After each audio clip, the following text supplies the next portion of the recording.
Hello to everyone, my name is Almira. Today I will be talking about animals' rights. Are you aware of animals' rights? Animal law guarantees that animals are protected and that they aren't be harmed. Animals' rights, in my opinion, are respected. Animals have the same rights as humans. These rights are important in our life, but they are equally important in the life of animals. We shouldn't use animals to entertain ourselves. All wild animals have the right to exist in their natural habitat. However, in the zoo, the animals are taken from their natural habitat and placed in the cages. Is this a good idea? I believe it is not acceptable behavior. We go to the zoo and we observe these creatures, laugh at them while they are obviously unhappy. On October 15, 1978, the Universal Declaration of Animals' Rights was released, and animals were placed under protection. Animals' rights should be respected and they should not be harmed. Animals play an important role in our lives. They help us at all times. Some individuals, for example, depend on animals to assist them walk when they can't see. Because animals protect us, it is our job to defend them. Let's work together to preserve animals. Let's take care of the animals, will we? Thank you for listening.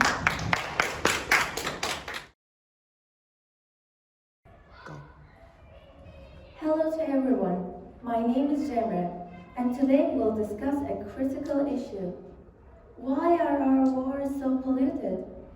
It's because everyone throws their plastic into the water in the hopes that it will be collected by someone. Yet the waste is never collected. Why are these sea creatures dying? They are dying because of the plastic we toss into their environment. Marine creatures are unable to breathe and perish quickly. So the question today is, where we should dispose of our plastic? The solution is to recycle them by using recyclable trash cans. What are these recyclable trash cans exactly? Well, as we all know, some rubbish is reusable, and the reusable waste placed in the trash can. Plastic, paper, metal, and glass are examples of reusable waste. Let's recycle and keep the waters clean. Thank you for listening.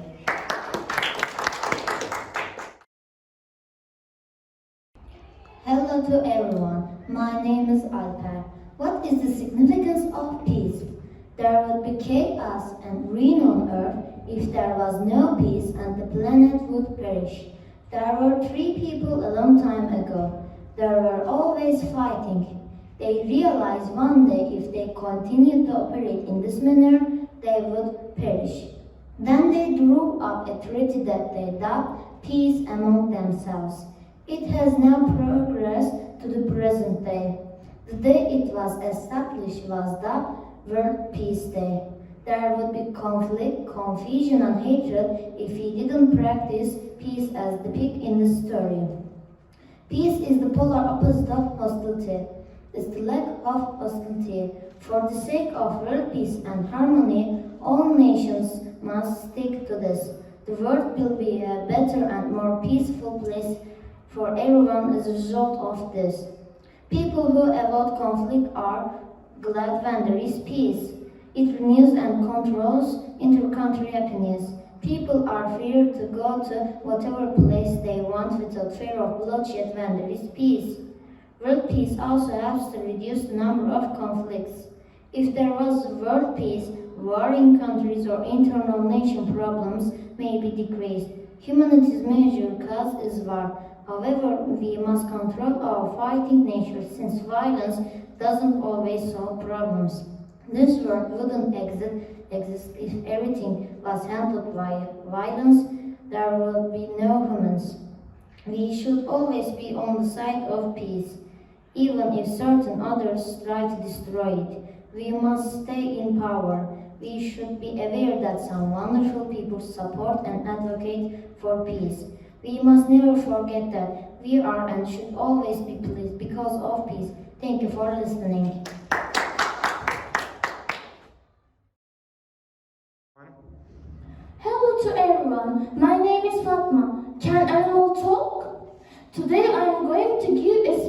on the ways animals communicate. Maybe we don't understand, but animals can talk with each other. According to research, animals can communicate like people. One of the most important abilities of humans when they are engaged in a conversation when it is understanding. When it is turn to talk. It has been found that this trait of turn-taking is common for many animals just like humans. In other words, animals respect each other and follow two-way conversation truth. According to British scientists, animals can even think while they are communicating. Animals use various methods in order to communicate, such as gesture, movement, vocal calls, and their sense of smell. For example, cats communicate vocally with their bodies and behavior. Dogs partly communicate with other dogs and persons. It represents the animal stage of the dog. When a dog environment changes, it may use a mark to indicate their territory. Birds use song and behavior to communicate with each other. They may use sound and action to warn other birds about danger. Fish communicate in a variety of ways like sound and color.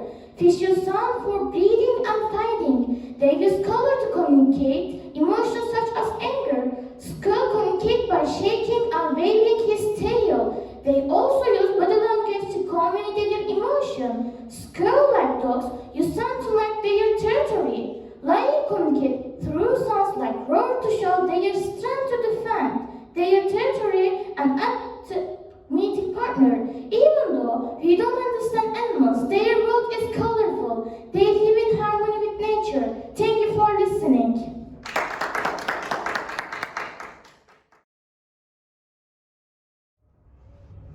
Hello to everyone. My name is Hazal. When we are faced with difficult times, as we are now with the effects of a worldwide pandemic, it's easy to get discouraged and lose hope. Hope is a vital component of human existence and is needed to find happiness and peace during times that might otherwise lead us to be discouraged. Some people will say that all you need to do is work hard to achieve what you want in life. Some people think it's about who you know or what you have. Yet others feel there are those born with assets and that they are given all the breaks in life.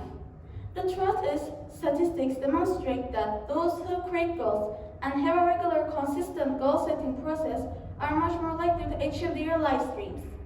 Regardless of how hard you work, if you are aiming for the wrong dream, then all that effort will only get you to the wrong destination faster, and that will be extremely disappointing. Despite conditions, you still have to continuously demonstrate to everyone that you are worthy of receiving the opportunity in the first place. Eventually, proving your worth to others becomes exhausting. By having clear goals, you become aware of precisely what you want to achieve and how to go about doing it. You are able to more accurately assess and measure your ability to accomplish the goals, and most importantly, you have a plan that can guide you along the way and keep you on track. Add commitment and determination to your goals, and you will find that you are willing to take continuous and consistent action toward making your dreams reality, despite any obstacles in your path, including difficult times. Having goals and staying committed to them will keep your focus on the things that you have identified as essential to reaching your desired outcomes. Too often, we expend precious time on issues that have nothing to do with what we really want in our lives. We get distracted by focusing on what others are doing and achieving and striving to do the same. Having a vision and a sporting plan of what you want to achieve in life is necessary if you ever want to arrive at correct destination. So, do you have lack of self-motivation? If so, about what? When I was 7 years old, I was going to the exam, but I was afraid because I thought the exam would be difficult. My hand was shaking. I took the exam. My family wasn't with me, so I started to be more afraid. There they asked for an autograph and a name. I wrote my friend's name because of my fear. After the exam, there was confusion, but at least we fixed the problem. By the way, the exam was very easy. I just overstated it because it was my first exam. So in times like this, never be afraid, be calm. Remember, there is nothing you can't do. Thank you for listening.